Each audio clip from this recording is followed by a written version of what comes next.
Hey there, coming to you from sunny Mexico right now, and I wanted to share a thought. So, something that can be sometimes overwhelming is thinking about all of the things we need to do to maintain our bodies. And I'm just talking about movement and musculoskeletal stuff, so forget everything else that we have to do, right? So, I'm doing this stretch with my left shoulder and it feels so much different on my right. I gotta work on my right shoulder. Oh, I gotta work on external rotation in my hips. Oh, I have to work on my hamstring flexibility. Oh, I know that my feet get really tight, so I gotta do my foot stretches. Oh, I gotta roll my neck around because my neck gets tight while I do my work on the computer, right? The list could go on and on and on. It's impossible to do everything all the time, period. Can't do it. Even if you are like a big gym goer, which you still can't get to everything that you need to do in order to maintain movement wherever your body needs the movement. So I wanted to offer it's not really a hack, but something that can help alleviate some of that overwhelm and also alleviate some of the anxiety that comes with people who think that the asymmetry in their body is like, oh my God, I'm so asymmetrical. Literally every client I have gets worried about how asymmetrical their body is. Asymmetrical bodies are totally normal. We live asymmetrical lives. Our apartments might be designed in such a way that we always have to turn to the right when we go into our bedroom, or we always have to turn to the left when we're using the stove. So it's just the way that it is. We put on our coats a certain way, we brush our teeth with a certain hand. That's life.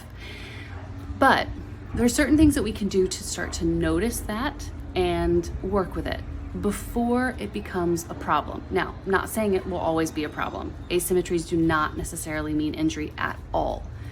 But if we think about wanting to always approach our movement with the idea that we want to improve what we're not good at or create more options where we don't have very many options. So I'll give you an example that I was thinking of when I was running the other day. So I've been running a lot here because I'm training for a half marathon and the jungle trails are gorgeous. And I noticed that I'm always turning to my left when I hit a dead end, every single time.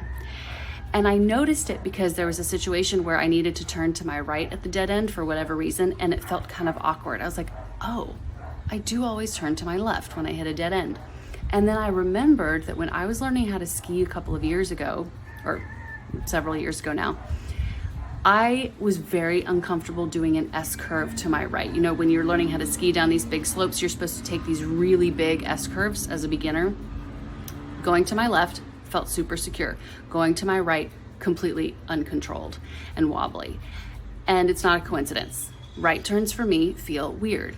Now, why? I don't know. It could be my hearing on my right ear, on my right side. It could be a peripheral vision thing. It could be feeling more balanced for whatever reason as I turn to my right. Maybe my weight shifting on my left foot isn't as good. I mean, there's a million reasons as to why, but what can I do about it is start to make turns to my right instead of my left. So I started doing that, and I've gotten to a point where, because I've been here for a few weeks now, I've gotten to a point where it's actually gotten easier.